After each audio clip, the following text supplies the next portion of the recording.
அடியன் சுவாமி. குருஜி நமஸ்காரம். குருஜி வந்துக்கிறது தெரியாது. குருஜி நமஸ்காரம்.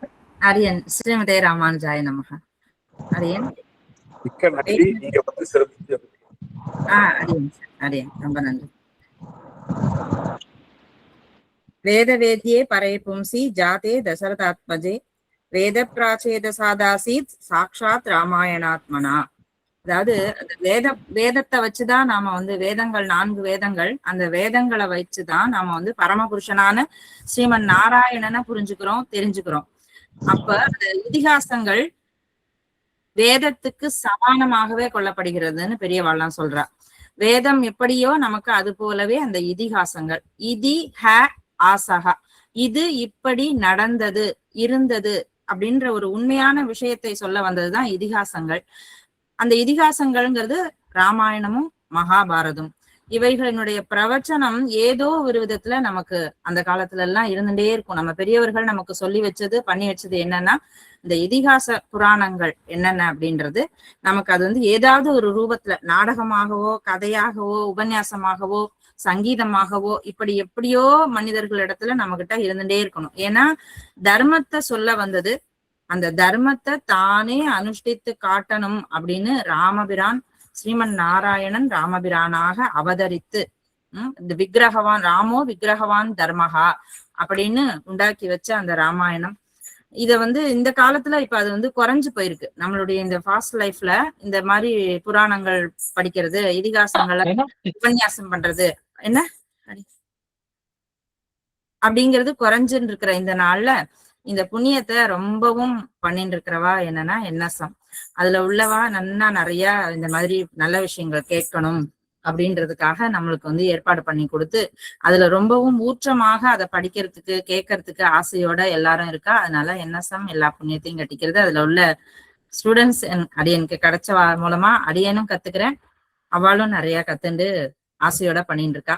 ஏன்னா நான் அந்த ராமாயண கேள்வி பதில இந்த 7 வருஷம் கடந்திருக்கிறதுன்றது ரொம்பவும் ஆச்சரியமான விஷயம்.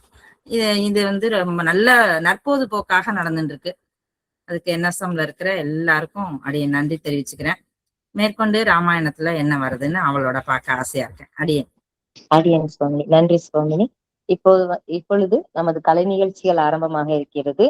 அதில் முதல் இதாக சரியான விடையை தேர்ந்தெடுக்க கொஸ்டின் வரும். பதில் தெரிஞ்சவங்க ஹேண்ட் ரைஸ் பண்ணுங்க, நாங்க கூப்பிடுறோம். தயவு செஞ்சு யாரை கூப்பிடுறோமோ அவங்க வாங்க. அடியன்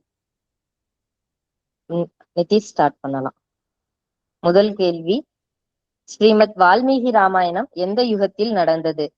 கிருத்தயுகம், திரேதாயுகம், துவாபர யுகம், கலியுகம்? விஜயகுமாரி மோகன் மேம். விஜயகுமாரி மோகன் மேம். மேம் மியூட் இது. ஓகே மேம், ஆன் பண்ணிக்கோங்க. திரேதாயுகம் மாமி. அடியன் தங்களுடைய பதில் கரெக்டானது. வாழ்த்துக்கள் விஜயகுமாரி மேம். எல்லாரும் டவுன் பண்ணிக்கோங்க. இரண்டாவதாக கொஸ்டின், விஸ்வாமித்திரருடன் சென்ற ராம லக்ஷ்மணருக்கு முதலில் உபதேசிக்கப்பட்ட மந்திரம் எது? துவய மந்திரம், பலா அதிபலா, காயத்ரி மந்திரம், அஷ்டாட்சர மந்திரம்? Yes Vaidehi ma'am. பலா அதிபலா. வாழ்த்துக்கள் மேம், சரியான விடை. நன்றி. அடுத்தது, தசரதரின் குலகுரு யார்? கௌசிகர், பரத்வாஜர், விஸ்வாமித்திரர், வசிஷ்டர்? கீதா குருசாமி மேம். வாழ்த்துக்கள், சரியான விடை. அடுத்த கேள்வி,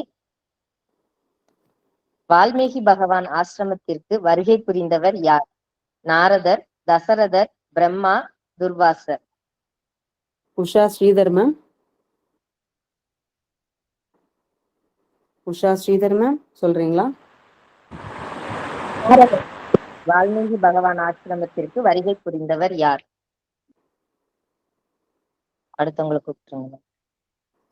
Subhadra R ma'am. Vidyashankar ma'am. Mic ஆன்ல இருக்குங்க. பிரம்மா. தவறான விடை. அடுத்தவங்க. மேம் ப்ளீஸ் நான் கூப்பிடுறேன். சொல்லாங்க, நேம் கூப்பிடுவோம். கொஞ்சம் எஸ் ஒத்துழைப்பு வைதேகி மேம் சொல்லுங்க. கொடுங்க. ஏற்கனவே நாரதர். அடியேன். ஓகே, சரியான விடை. ஏற்கனவே சொன்னவங்க அடுத்தவங்களுக்கு வாய்ப்பு தருவோம். சரிங்களா? முதலே நான் சொன்னேனே. அடுத்தது மாரீச்சன் சுபாகு இவர்களை வதம் செய்ய பயன்படுத்திய அஸ்திரங்கள் யாவை? பிரதனம் ஹயசிரஸ், மாணவம் ஆக்னேயம், பினாகம் நாராயணாஸ்திரம், கர்த்தவேதி வருணாஸ்திரம். மேம் ப்ளீஸ் எல்லாரும் மியூட்லயே இருங்க.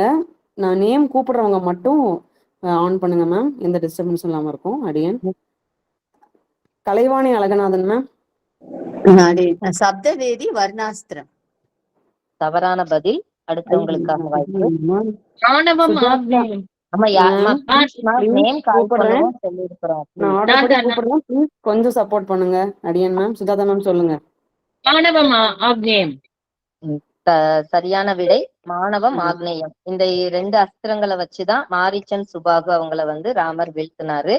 எல்லாருமே அது கொஞ்சம் நோட் பண்ணிக்கலாம். மாணவம் ஆக்னேயம். நிவேதி மேம். அடியன் மேம். அடுத்த கொஸ்டின். விஸ்வாமித்திரர் குலம் எது?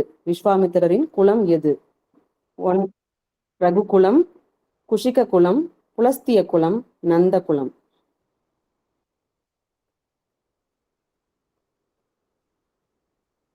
நித்யா மேம். ரகுகுலம். நித்யா மேம். Sorry ma'am. அடியன். அடுத்த கேள்வி. Okay sorry ma'am. நீங்க என்ன சொன்னீங்க?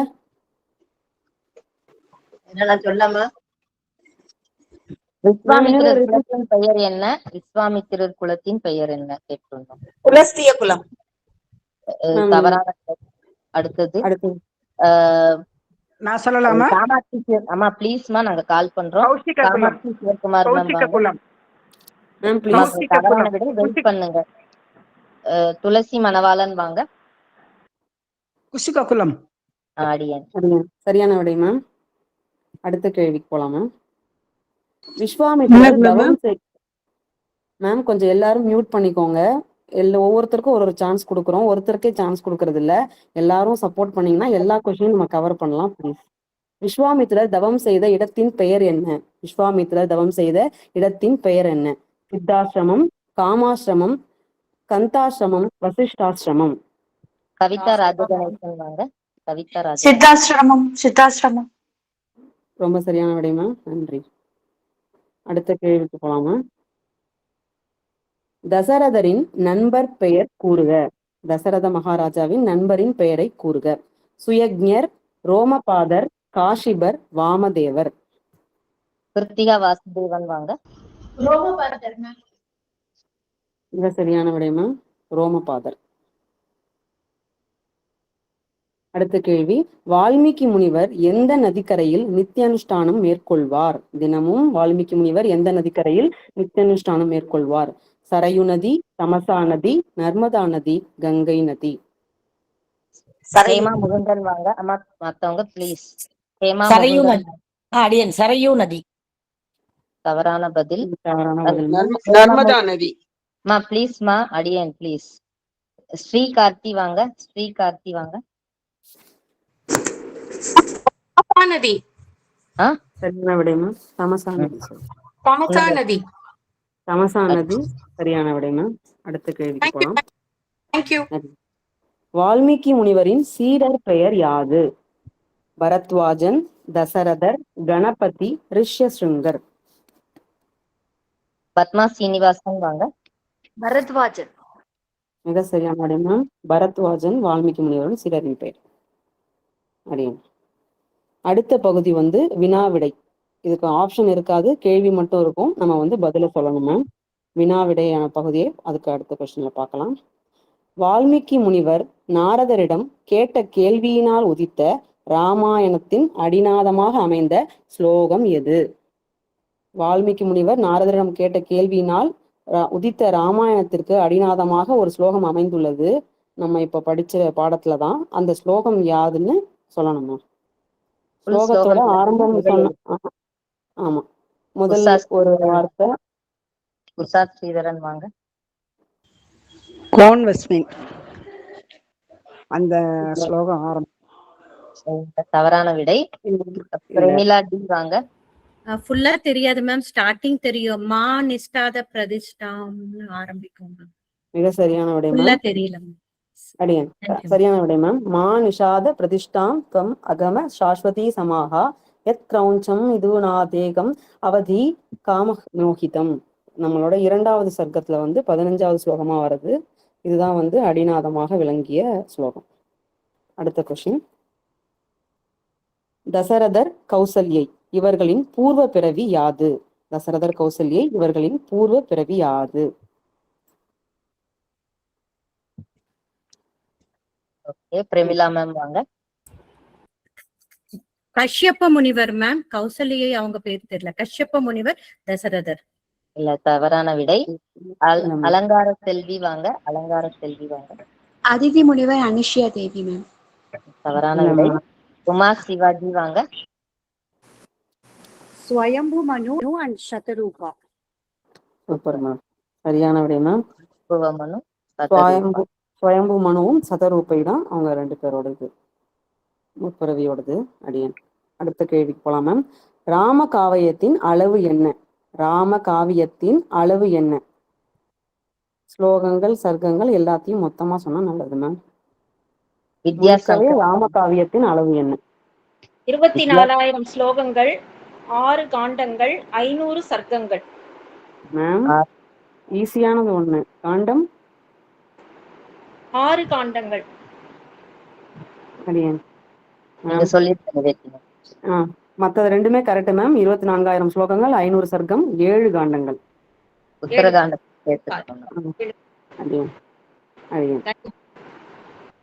அடுத்த கேள்வி. தசரதரின் அவை மந்திரிகள் பெயரை கூறுக. தசரதரின் அவை மந்திரிகள் அனைவரின் பெயரையும் கூறுக. மீனாட்சி ஆர் வாங்க. ஒரு மந்திரி தெரியும், சுமந்திரன். ஓகே, வேற இன்னும் யாராச்சும் ட்ரை பண்றீங்களா? நமக்கு இப்ப ரீசெண்டா தான் படிச்சோம். மேம் நான் சொல்லிட்டேன். கலைவாணி அழகானந்தன் வாங்க. அடியன் மேம்.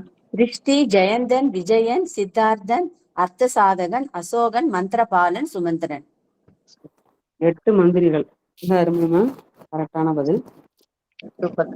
மந்திரிகள் இந்த திருஷ்டி, ஜெயந்தன், விஜயன், சித்தார்த்தன், அர்த்த சாதகன், அசோகன், மந்திரபாலன், சுமந்திரன். இந்த 8 மந்திரங்கள் வந்து அவை மந்திரிகள்.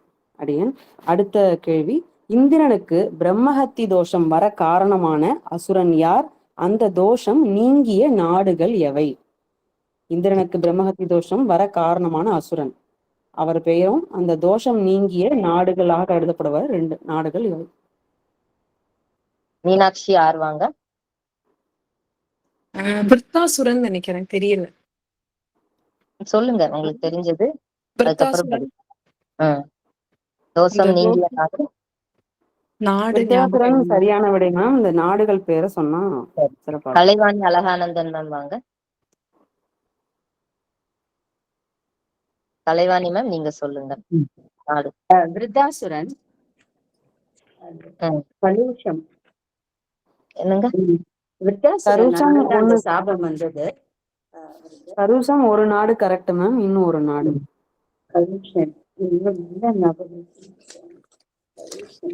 ஓகே. நீங்க சொல்லுங்க. விருத்தாசுரன்ங்கிறது கரெக்டான பேரு. நாடு வந்து மலாதம், கருச்சம். 2 நாடுகள், மலாதம், கருச்சம். இந்திரனுடைய பிரம்மஹஸ்தி தோஷம் வந்து இந்த 2 நாடு போனதுக்கு அப்புறம் தான் அவருக்கு நீங்கிச்சு. மலாதம், கருச்சம். அடுத்த கேள்வி. தாடகையின் குலம், தந்தை, கணவன், மகன்கள் பெயர் யாது? மற்றும் தாடகைக்கு சாபம் அளித்த முனிவரின் பெயர் யாது? தந்தை, கணவன், மகன்கள் பெயரை சொல்லணும். ஸ்ரீகார்த்தி வாங்க. கணவன் கந்தர், மகன்கள் மாரீச்சன், சுபகு. அடியேன் இல்ல, கணவனின் பெயர் கந்தர்வன். கந்தர்வனுங்கிறது குலம் மேம். பேர் இருக்கு. சரி, வந்து தாடகையோட குலம் என்ன அப்படின்னு சொல்லுங்க. மேம் என் டாக்டரும் கூட இருக்கா, சொல்லலாமா? சொல்லுங்க சொல்லுங்க. சொல்லு. நமஸ்காரம் மேம். மகன்கள் மாரீச்சன் சுபாகு. அடியேன் சரியான விடை. சரியான விடையாங்க. தந்தை குலம், தந்தை, தாயாரின் தந்தை கணவன். பெயர் சொல்லுமா? அரக்கர் குலத்தை சேர்ந்தவங்க. சரி, ஒரே செகண்ட். மேம் ப்ளீஸ் எல்லாரும் கொஞ்சம் மியூட் எல்லாருமே பண்ணிக்கோங்க. ப்ளீஸ் ஒரு நிமிஷம் இருங்க. திலகம் ஆறு மேம் வாங்க. திலகம் ஆறு மேம். அப்பா பேரு வந்து ஜம்பு சகாத்து ஹஸ்பண்ட் பேர் வந்து சுந்தர். ஒரே செகண்ட். இல்ல தவறான விடை. சித்ரா நாராயணன் மேம் வாங்க. பெயர் சுந்தன். மேம் கணவர் பேர் முதல்ல சொன்னோம், கரெக்ட், சுந்தன். மற்றது குலம், தந்தை. தாடகை வந்து அடியன் கண்ணம்மாள் பிச்சை மேம் வாங்க. அரக்கர் குலத்தை சேர்ந்தவர்கள்.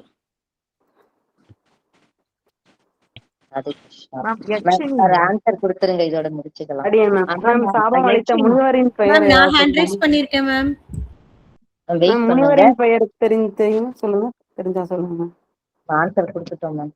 அடி ஓகே. தாடகையின் குலம் வந்து யக்ஷ குலம், சுகேத்து தந்தையோட பெயர், கணவன் வந்து சுந்தன், மகன்கள் 2 பேர் மாரீசன், சுபாகு. தாடகைக்கு சாபம் அளித்த முனிவரோட பெயர் வந்து அகஸ்தியர். அடியேன். அடுத்த கேள்வி மேம், எல்லாரும் கொஞ்சம் மியூட் பண்ணிக்கோங்க ப்ளீஸ். ராஜ ரிஷியாக இருந்து பின் பிரம்ம ரிஷியாக ஆனவர் யார்? ரேவதி கேசி வாங்க. ரேவதி கேசி மேடம் விஸ்வாமித்திரர் மேடம். அடியேன் சரியான விடை மேம். நமஸ்காரம் மேடம். தன்யவாதம். அடுத்த பகுதி அடுத்த பகுதி வந்து பொருத்துக. நமக்கு ஸ்கிரீன்ல வந்து பொருத்துகள்ல இடம் மாறி இருக்கும் மேம். அவங்க கால் பண்றபடி உங்களுக்கு 1 தெரிஞ்சாலோ 2 தெரிஞ்சாலோ அதை மட்டும் பொறுத்துங்க. எல்லாமும் தெரிஞ்சா ஓகே தான். கூப்பிடுறவங்க மட்டும் ப்ளீஸ் ஆன் பண்ணுங்க மேம். தேவதைகளையும் அஸ்திரங்களையும் பொருத்த வேண்டும். ஒரு பக்கம் தேவதைகள் இருக்கும், இன்னொரு பக்கம் அஸ்திரங்கள் இருக்கும். இது ரெண்டுத்தையும் பொறுத்துறது தான் இந்த பகுதி. மேம் கொஸ்டினை படிக்கட்டுமா? உங்களே கேளுங்க மேம். சூரியனுக்கு எந்த அஸ்திரம் அப்படி கேட்கு? இந்த இடது பக்கம் சூரியன் அந்த தேவதை இருக்கிறதுக்கு எந்த அஸ்திரம்? வாங்க. விமலா வாங்க. கொஞ்சம் வேகமா போலாம். பிக்சர் தெரியல மேம். தெரியுது. அதை கொஞ்சம் பெருசு பண்ணிக்கோங்க உங்க போன் ஸ்கிரீன்ல. காயத்ரி முத்துராமன் வாங்க. சூரியன் சௌரம் மேம். Right ma'am. அடியன் வித்யாதரன் அடுத்தது வாங்க. சரஸ்வதி சுப்பு வாங்க. சூரியன் வந்து சௌரம் கரெக்ட். வித்யாதரன் அதுக்கு பதில் சொல்லுங்க மேம். அடுத்தது 2வது வித்யாதரன். சரஸ்வதி சுப்பு மேம் சொல்லுங்க. பதில் சொல்லுங்கம்மா. வித்யாதரன். இல்ல சூரியன் சௌரம் தான் எனக்கு தெரிஞ்சது. சரி ஓகே. வெங்கி வாங்க. வெங்கி விஸ்வகர்மா நந்தவனம். விஸ்வகர்மா நந்தவனம். இல்ல விஸ்வகர்மா நந்தனம் இல்ல அது இல்ல. தப்பு. காயத்ரி முத்துராமன் மேம் தெரியுமா? தெரியாதவங்க ஹேண்ட் டவுன் பண்ணிக்கோங்க. ஏன்னா நம்ம சொல்லணும் இல்லையா, அதுக்காக ப்ளீஸ். வித்யாதரருக்கு சொல்லுங்க. வித்யாதரருக்கு எந்த அஸ்திரம்? கவிதா ராஜகணேசன் மேம். சரி மேம். நான் ஒண்ணு சொல்லட்டுமா? வைதேகி. சந்திரன் வந்து மாணவம். சந்திரன் வந்து மாணவம். இல்ல மேம், தவறான. சந்திரன் வந்து துவாஷ்டிரம் மேம். தவறான விடை. கலைவாணி அழகானந்த் சொன்னாங்க. பகன் வந்து சீதேஷி. அது சரியான விடை மேம்.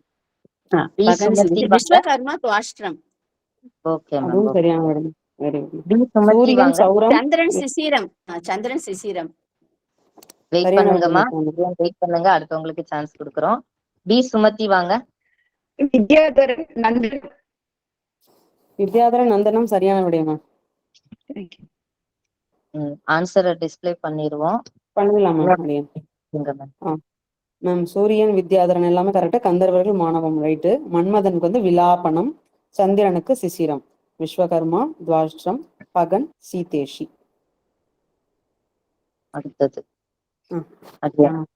அடுத்த பொறுத்துக வந்து தேவதைகளும் அவங்கள அம்சமா பிறந்த புத்திரர்களையும் இணைக்கணும்.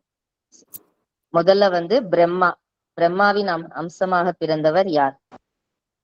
Vaidehi ma'am. Yes Vaidehi ma'am. Gandhamadanan. தவறான விடை. இந்திரன் வாலி. சுஜாதா மேம் ப்ளீஸ் கூப்பிடுறேன் மேம். ஸ்ரீ கார்த்தி வாங்க. ஸ்ரீ கார்த்தி 12 வாங்க. பிரம்மாவின் அம்சமாக பிறந்தவர். பிரம்மாவின் அம்சம். ஸ்ரீ கார்த்தி வரலையா மேம்? ஜெயஸ்ரீ ராஜசேகரன் வாங்க மேம். ஜெயஸ்ரீ ராஜசேகரன். பிரம்மா வந்து ஜாம்பவான். சரியான விடை. அடுத்தது இந்திரன். அவங்க வாலி சொல்லிட்டாங்க. இந்திரனுக்கு கேக்குறதா மேம்? கேக்குதுமா? கேக்குது. பிரம்மா ஜாம்பவான், இந்திரன் வாலி, சூரியன் சுக்ரீவன் சொல்லலாமா மேம்? கேக்குதா மேம்? கேக்குதுங்க. யாரு சொல்றீங்கன்னு தெரியல, பட் சரியா சொல்லிட்டு இருக்கீங்க. மேம் கொஞ்சம் மியூட் பண்ணிக்கோங்க. மேம் விஸ்வகர்மன் வந்து நல்லன். குபேரன், கந்தமானன், விஸ்வகர்மா, நலன். சூப்பர். யாரு மேம்? அஞ்சு சூப்பர். கேக்குதா மேம்? ஒரே நிமிஷம். ஆமா, எல்லாரும் ப்ளீஸ் ஒரு நிமிஷம் இருங்க. இப்போ 6மே சரியா சொன்னவங்க பேரு ப்ளீஸ். ஸ்ரீஹரி மேம்.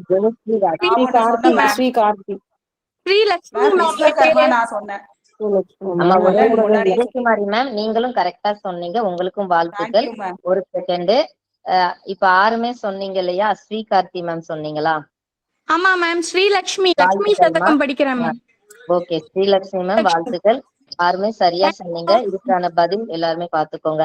பிரம்மாவுடைய அம்சம் ஜாம்பவான், இந்திரனுடைய அம்சம் வாலி, சூரியனின் அம்சம் சுக்ரீவன், பிரகஸ்பதியின் அம்சம் தாரன், குபேரனின் அம்சம் கந்தமாதன், விஸ்வகர்மாவின் அம்சம் நலன். இப்போ கொஞ்சம் பதில் சொல்லாதவங்களுக்கு அடுத்த பொறுத்துக்கு கொடுப்போம் சான்ஸ். மத்தவங்க மியூட்ல இருங்க. கால் பண்றோம் ப்ளீஸ். அடுத்த ஸ்லைட் போடுங்க. இதுவும் அதேதான். தேவதைகளும் அவங்களுடைய அம்சமும். நாங்க கேட்கிற தேவதையோட அம்சத்தை மட்டும் சொல்லுங்க, எல்லாம் சொல்ல வேண்டாம் ப்ளீஸ். அக்னியின் அம்சமாக பிறந்தவர் யார்? அக்னியின் அம்சமாக பிறந்தவர் யார்? நீலன். ஓகே, சரியான விடை. நீங்க மியூட் பண்ணிக்கோங்க. அஸ்வினி குமாரர்களின் அம்சமாக உதித்தது மேம் சொல்லுங்க. அஸ்வினி குமாரர்கள். அது இல்ல, கடைசின்னு சொல்லலாமா? வாயு சொல்லுங்க. சொன்னேன். அஸ்வினி குமாரர்கள். அடுத்து வேற யாரு? ரேவதி ராமசாமி மேம்.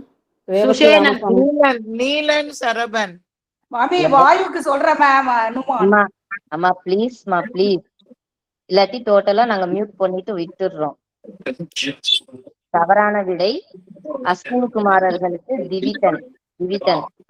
வருணனுடைய அம்சமாக பிறந்தவர் யார்? மீனாட்சி பாலகிருஷ்ணன் மேம். நீங்க சொல்லுங்க. மீனாட்சி மேம். வருணனின் அம்சம். நான் சொல்றேன்.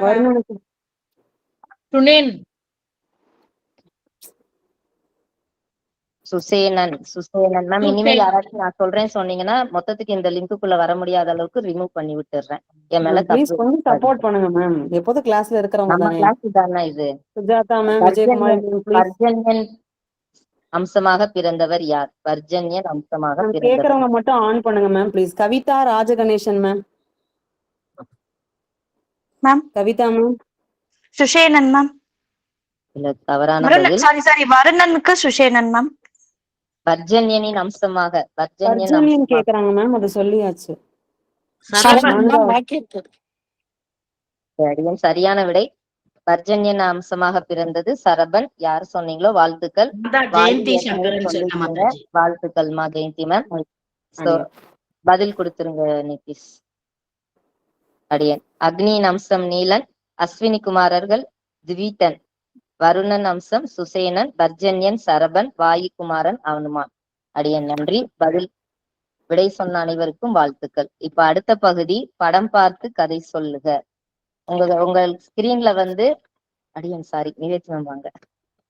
நீங்க தான். உங்க ஸ்கிரீன்ல வந்து ஒரு பிக்சரைசேஷன் வரும். அதுல அதை பார்த்த உடனே அந்த நிகழ்வுகள் ஏதாச்சும் ஒரு 2 நிகழ்வுகள் அதை பத்தி சொல்லணும். கால் பண்றவங்க மட்டும்தான் சொல்லணும். நான் சொல்றேன், ஏறி வராதீங்க ப்ளீஸ். ஹேண்ட் ரைஸ் மேம் பண்ணுங்க. எல்லாருக்குமே சான்ஸ் கொடுக்கணும், கொஞ்சம் ப்ளீஸ் எல்லாரும் சப்போர்ட் பண்ணாதான் முடியும். சுமதி பி மேம் வாங்க. சுமதி மேம் வாங்க.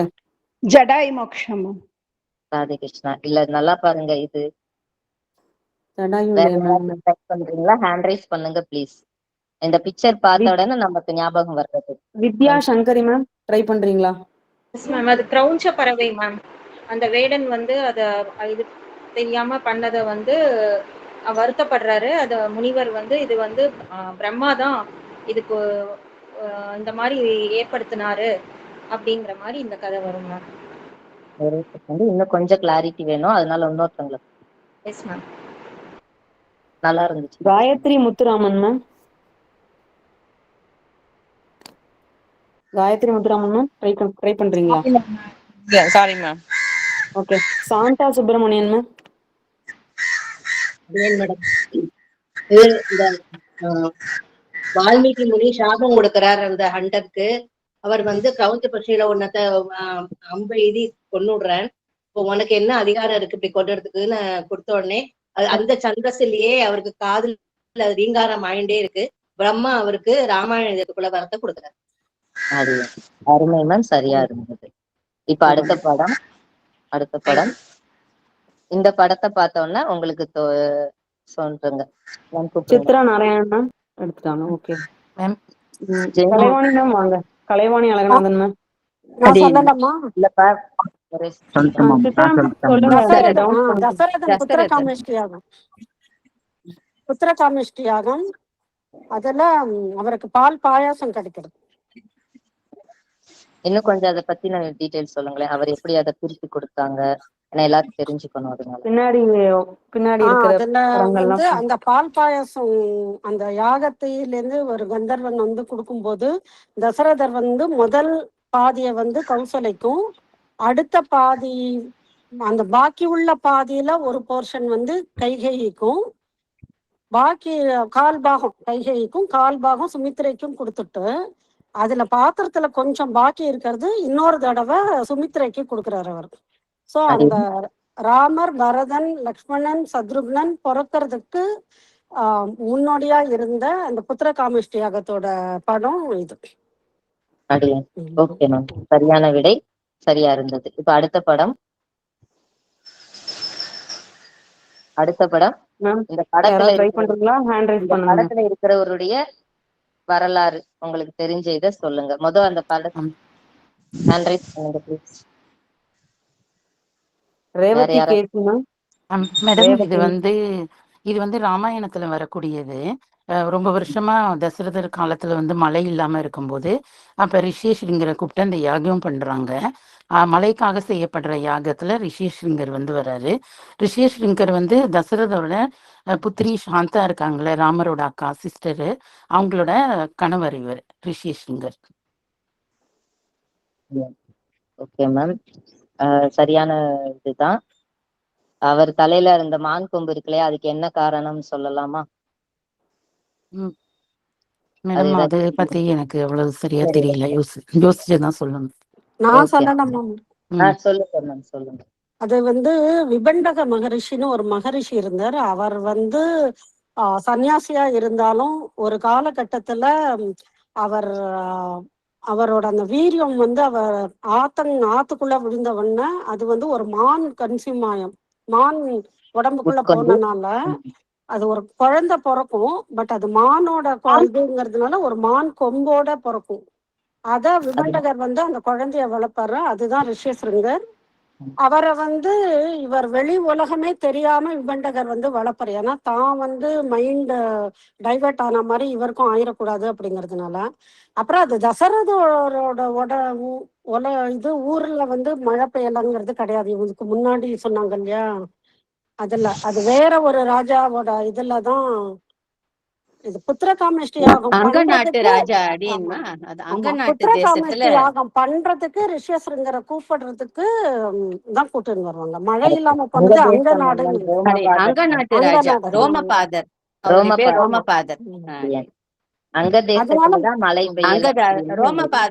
தசரதனுடைய நண்பர் மேடம், அவருடைய மகளை தான் கல்யாணம் பண்ணிக்கிறாரு.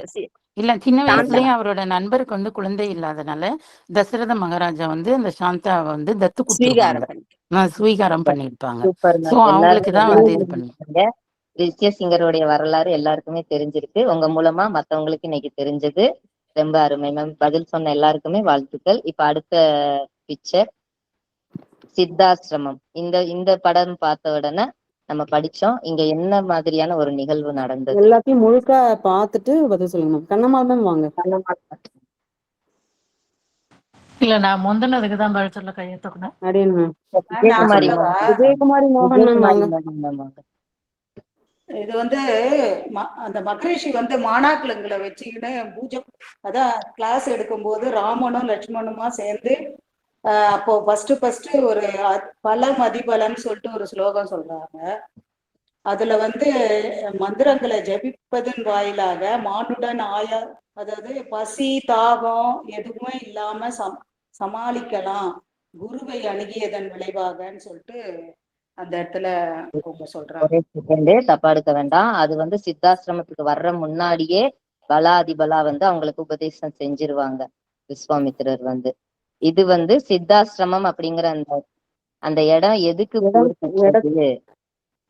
இல்ல உணவுலாம் வச்சிருக்காங்களா? நீங்க பிக்சரை பார்த்து சொல்லக்கூடாது நமக்கு சுவாமினி. ஓகே, அடுத்தவங்களுக்கு கொஞ்சம் வேமா. பிரமிளா டி மேம் வாங்க. சித்தாசிரமம்ங்கிறது வந்து சித்தி பெற்ற முனிவர்கள் வாழும் இடம். வால்மீகி வந்து ராமரையும் லக்ஷ்மரையும் இங்கதான் கூட்டிட்டு போனாரு. ஃபர்ஸ்ட் அந்த யாகம் செஞ்சாங்க, அதுதான் சித்தாசிரமம். ராதே கிருஷ்ணா. ஓகே, ஆக்சுவலா சித்தாசிரமம் அப்படிங்கிறது என்னன்னா பலி சக்கரவர்த்தி யாகம் செஞ்ச இடம். இங்கதான் வந்து வாமனர் வந்து அந்த யாகத்துல கலந்துகிட்டு 3 அடி நிலம் வேணும் அப்படின்னு கேட்டு வாங்கின இடம். வாமனன் சித்தி பெற்ற இடம். அதனாலதான் இந்த இடத்துக்கு வந்து சித்தாசிரமம் அப்படின்ட்டு பேர் வந்தது. சோ வாமன அவதாரம் வந்து அவர் வந்து பலி சக்கரவர்த்தி கிட்ட 3 அடி நிலம் கேட்ட இடம் தான் இந்த சித்தாசிரமம். சோ இதுதான் இந்த பூமியோடைய முக்கியமான பலன். அதுதான் அந்த ஆசிரமத்துல வச்சுதான் விஸ்வாமித்திரர் வந்து யாகம் செய்யறாங்க. அந்த யாகத்தை தடுக்க வர்ற மாரீச்சன் சுபாகுவை அழிக்கிறதுக்கு தான் ராமபிரான் வந்து லக்ஷ்மணரையும் விஸ்வாமித்திரர் வந்து ராமனையும் லக்ஷ்மணரையும் அந்த இடத்துக்கு கூட்டிட்டு வர்றாங்க. சோ இதுதான் நடந்த இடம். இது வந்து பலி சக்கரவர்த்தியோடைய யாகம் நடந்தது. வாமனர் வந்து சித்தி அடைஞ்சது. அதனால இது சித்தாசிரமம், மிகவும் புனிதமான இடம். அடியேன் நன்றி மேம், எல்லாருமே நல்லா சொன்னீங்க. இப்போ கடைசி படம் விஸ்வாமித்திரருடைய வரலாறு. ஹேண்ட்ரைஸ் பண்ணுங்க. விஸ்வாமித்திரருடைய வரலாறு தெரிஞ்சவங்க ஹேண்ட்ரைஸ் பண்ணுங்க மேம். ஸ்ரீ ரேவதி கேசி மேம் சொல்லுங்க. மேடம், அடியன் வந்து விஸ்வாமித்திரர் வந்து பிரம்மரிஷி ஆக்குறதுக்கு முன்னாடி அவர் வந்து ஒரு ராஜாவுக்கு வந்து பையனா இருப்பாரு, ராஜரிஷியா தான் இருப்பாரு. அவர் முதல் தடவை வசிஷ்டரோட ஆசிரமத்துக்கு வந்து அவருக்கு வந்து இந்த மாதிரி வசிஷ்டர் வந்து அவருக்கு உணவளிக்கணும் அப்படின்னும் போது அவர் வந்து இந்த காமதேனுங்கிற பசுவை வந்து பாக்குறாரு. அந்த காமதேனு வந்து எல்லாருக்கும் அவங்கள சைனியம் எல்லாத்துக்குமே உணவு கொடுக்குற அளவுக்கு ரொம்ப இதா இருந்தோன்னே அப்பதான் எப்படி ஒரு ரிஷியால வந்து இந்த அளவுக்கு இருக்க முடியும், இவ்வளவு ஒரு பெரிய ராஜ இதுக்கே வந்து சேனைக்கே வந்து சாப்பாடு போட முடியும் அப்படின்னு வந்துட்டு அவர் யோசிக்கும் போதுதான் எப்படி அப்படின்னா இந்த காமதேனு அப்படிங்கிற பசுவால தான் இது கிடைச்சது. அப்படிங்கிறப்ப இது வந்து எப்படின்னா அந்த காமதேனு பசு வந்து தனக்கு வேணும் அப்படின்னு சொல்லி இவர்கிட்ட கேட்கிறாரு வசிஷ்டர் கிட்ட. அப்ப அவர் வசிஷ்டர் சொல்றாரு, இல்ல இது வந்து நாங்க வந்து இதுல கொடுக்குற பால் தயிர் இந்த யஜ்யத்தை வச்சுதான் நாங்க வந்து எல்லா விதமான அந்த வைத்திய காரியம்லாம் நான் பண்ணிக்கிட்டு இருக்கோம். சோ அதனால எங்களால அதை கொடுக்க முடியாது அப்படிங்கிறாங்க. அதுலதான் அவருக்கும் 2 பேருக்கும் முதல்ல ஒரு தகராறு மாதிரி ஏற்படுது. ஆனா அதுக்கப்புறம் அவர் வந்து ராஜாவோட சொத்து தான் இது, இந்த எதெல்லாம் நாட்டுல ராஜ்யத்துல இருக்கோ அதெல்லாம் ராஜாவுக்கு தான் சேரும் அப்படிங்கிற மாதிரி சொல்றாரு. ஆனா இவர் வந்து இல்ல கொடுக்க முடியாது அப்படிங்கிறப்ப அவங்களுக்குள்ள ரொம்ப சைனியத்துக்குள்ள பிரச்சனை எல்லாம் வருது. அதுக்கப்புறம் இதுல வந்து எப்படி அவர் வந்து ஒரு சாதாரண ஒரு சாதாரண இல்ல ஒரு முனிவர் யோகியால வந்து இவ்வளவு இதா இருக்க முடியும் அப்படின்னா அப்பதான் அவருக்கு வந்து ஒரு விதமான ஞானம் வந்து அவரும் வந்து நானும் தானும் வந்து தவத்துக்கு போகிறாரு. சோ அந்த தவத்துல அவருக்கு நிறைய விதமான இடையூறுகள் வருது. அப்படியே ஒவ்வொரு கட்டத்திலயும் அவர் ஒவ்வொரு இடையூறா ஜெயிச்சு வந்து கடைசியில வந்து அவருக்கு வேற இது சொல்லுங்க மேடம். நீங்க சொல்லி உங்களுக்கு என்ன அறிமுகமாச்சோ அதை மட்டும் சொல்லுங்க. நீங்க சொல்றது ஓகே. வைதேகி பாலகாண்டத்துல உள்ள விஸ்வாமித்திரனுடைய வரலாறு சொல்லுங்க. வைதேகி மேம் நீங்க சொல்லுங்க. Yes Vaidehi ma'am. அந்த திரிசங்கு இதுல வருமா? ஆமா மேடம், திரிசங்கருக்கு வந்து சொர்க்கம் அவர் கொடுக்கறது வந்து வரும். இந்த ராஜா வந்து தான் வந்து தன்னோட மனித உடலோட வந்து சொர்க்கத்துக்கு போகணும்னு அவர் நினைக்கிறார். அடியன் ஒரு செகண்ட், நம்ம அப்படி சொல்லல. நம்ம வந்து படிச்சோம் பாத்தீங்களா, இது எல்லாமே அதுக்கப்புறம் பின்னாடி வர்றது. விஸ்வாமித்திரர் வந்து வரும்போது அந்த வரும். இதுல முக்கியமானது அவருடைய குஷிக குலம் உருவாகிறதுக்கு வந்தது. விஸ்வாமித்திரர் வந்து குஷன் அப்படிங்கிறவர் காதியின் மகன் அப்படின்னு சொல்லி நம்ம படிச்சிருப்போம் இல்லையா, அந்த இதை எடுத்துட்டு வரணும். சுவாமினி இது வந்து மட்டும் நீங்க எடுத்துருக்கோம்.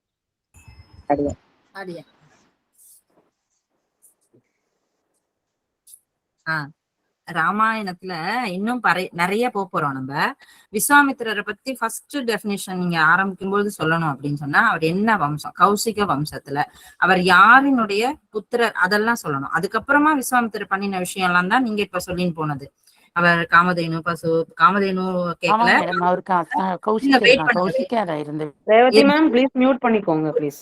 பேசக்கூடாது. அந்த ஒரு ரூலை நம்ம வந்து ஃபாலோ பண்ணணும். ரெண்டு பேரும் அன்பா அழகா கொண்டு போயிட்டு இருக்காங்க, நீங்க அதை வந்து ஃபாலோ பண்ணுங்க. அதாவது அவருடைய வம்சம் என்ன அப்படின்ற இன்ட்ரோடக்ஷன் நமக்கு கிடைச்சது இல்லையா, அதை வந்து நீங்க சொல்லுங்க. இங்க ஃபர்ஸ்ட் அதுதான் வேணும். விஸ்வாமித்திரருக்கு அதாவது ஃபர்ஸ்ட் குசிக வம்சம். அவர் குச்சன், அதாவது பிரம்மாவினுடைய மானச புத்திரர்கள்னு 4 பேர் சொன்னோம். அதுல குச்சன்கிறவர், அந்த குச்சருக்கு குச்சன் ஆபர்னு ஒரு மகன், அவருக்கு காதின்னு மகன், அந்த காதியினுடைய பிள்ளைதான் விஸ்வாமித்திரர். இதுதான் அறிமுகம். அது இங்க அந்த விஸ்வாமித்திரர் பத்தினது அதுக்கப்புறம் இன்னும் நிறைய இருக்கு, அதுல நிறைய வரும். இந்த அறிமுகம் மட்டும் இப்போ தெரிஞ்சுக்கோங்க. அவர் ராமாயணத்துல நமக்கு வந்து பாலகாண்டத்தின்படி அவர் வந்து ராஜா தசரதனுடைய அரண்மனைக்கு வருகிறார். எதுக்காக வர்றாருன்னா, யாக சம்ரக்ஷணத்துக்காக ராமனை கேட்டு வரார். அப்ப ராமனை கேட்டு வரும்போது தசரதர் வந்து கொடுக்க மாட்டேன்னு மறுக்கிறார்.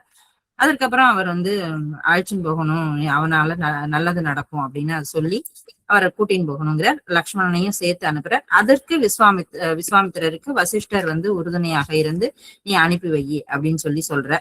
இதுதான் இந்த அவருடைய கூட பிறந்தவா யாரு அப்படின்னாக்கா 2 பேர். அந்த காதிங்கிறவருக்கு கௌசிக்கின்னு ஒரு பெண்ணும், இவர் கௌசிகருங்கிற இந்த விஸ்வாமித்திரரும் பிறக்கிறா. அந்த கௌசிக்கு யார கல்யாணம் பண்ணிக்கிறா அப்படிங்கறது எல்லாமே அவர் சொல்றார்.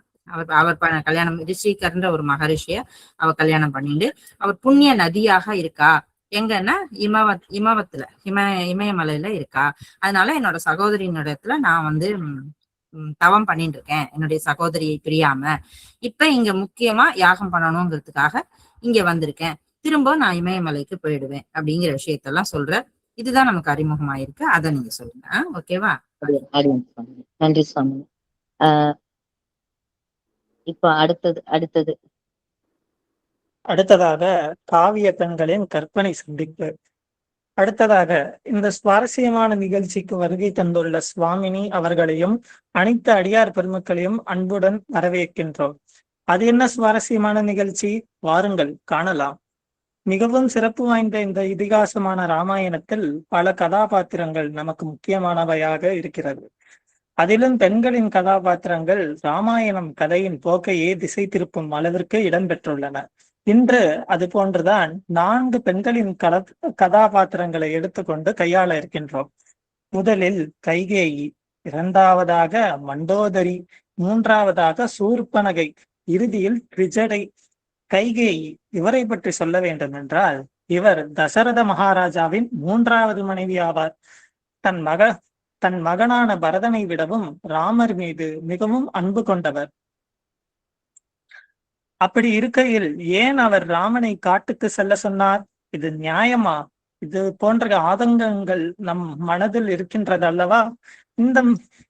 இந்த மாதிரியான விஷயங்களை இந்த பகுதியில் காணலாம். அடுத்ததாக மண்டோதரி. இவரோ ராவணனின் மனைவி, பிறப்பிலேயே மிகுந்த சிவபக்தியானவர், அறத்தின் வழி நடப்பவள். அனுமார் முதலில் அசோகவனத்தில் கால் வைக்கும் போது மண்டோதரியை கண்டு இவள் சீதையாக இருக்கக்கூடுமோ என்ற எண்ணம் வரும் அளவிற்கு மிகவும் அழகும் லட்சணமும் கொண்டவள். அப்படி இருக்கையில் எப்படி அவள் இந்த அரக்க குலத்தில், அதுவும் ராவணனின் மனைவியாக? இதுவும் ஒரு விந்தையே. இதை பற்றி நாம் தெரிந்து கொள்வோம். மூன்றாவதாக சூர்பனகை ராமன் மீது ஆசைப்பட்டு லக்ஷ்மணனால் மூக்கறுபட்டவள். தன் அண்ணனான ராவணனிடம் சீதையை பற்றி சொல்லி அவரை கவர்ந்து சென்று எத்தனை இன்னல்கள், எத்தனை துன்பங்கள், எவ்வாறெல்லாம் சீதா பிராட்டிக்கு கஷ்டங்களை கொடுத்து இவளும் ஒரு பெண்தானே என்ற கேள்வி நம் மனதிற்கு எழுகிறதல்லவா? இதற்கான பதிலையும் நாம் பார்ப்போம். இறுதியாக திரிஜடை விபீஷ்ணனின் மகள், அசோகவனத்தில் ஒரு அன்பு மனம் கொண்டவள், அரக்கிகளுக்கு நடுவிலே ஒரு ஒளிரும் மாணிக்கமாக திகழ்பவள்.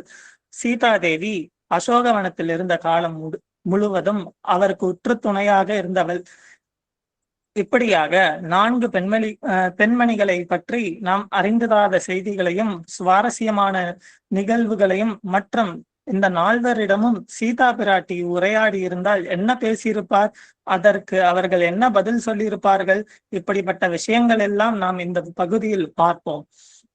இது முற்றிலும் கற்பனையில் தோன்றியது. வாருங்கள் அதை காணலாம். முதலாவதாக ராணி கைகேயி மற்றும் சீதா பிராட்டியின் உரையாடல்.